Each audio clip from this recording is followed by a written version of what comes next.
Kuvendit kësaj të hëne e ktheu fokusin te krerët e institucioneve të drejtësisë. Në parlament, kreu i SPAK Altin Tumani, prokurori i përgjithshëm Olsian Çela, drejtuesi i TILD, KLP dhe KLG, do të raportojnë punën e institucionit si çdo vit, ku pritet të japin llogari dhe para ligjvënësve.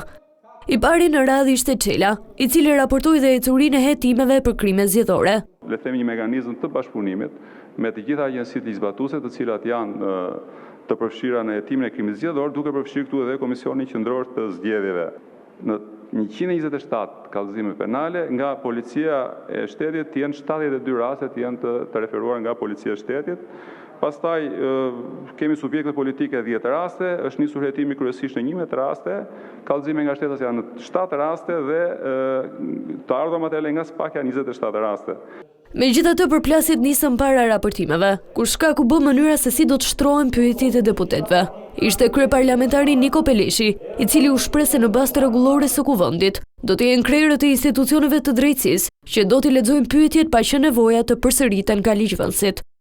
Unë dhe kushdo tjetër, qoftë në krye të kuvendit, nuk ka interes të mos ecë procedura, të ngecë apo të aq më keq të prishet një seancë parlamentare.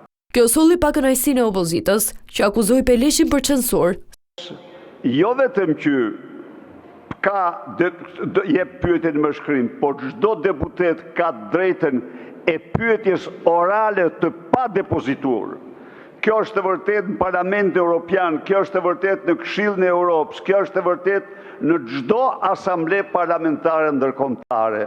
Sqarimet i dha kreu i grupit parlamentar i socialistëve Tauland Balla, i cili rikujtoi se ishin të djathtët, ata që ranë dakord për kohën e debatit, si dhe procedurat që do të ndiqen. Rregulloria e kuvendit neni 103 e ka përcaktuar qartësisht se si bëhet procesi i raportimit. E vërteta është, dhe ju e thoni shpesh, kur e kemi bërë gabim një herë, nuk kemi pse e bëjmë gabim gjithmonë. Dhe deputeti, edhe në rastin në fjalë, ka të drejtë që në kohën e përcaktuar që kemi rënë dakord apo jo? Toni këtu, kemi rënë dakord. Pas debateve që zgjatën rreth 3 orë, PS dhe PD u dakordsuan që pyetjet do t'i lexojnë vetë krerët e institucioneve të drejtësisë, dhe më pas çdo deputet që ka adresuar pyetjen ka të drejtën 2 minuta kohë që të replikojë.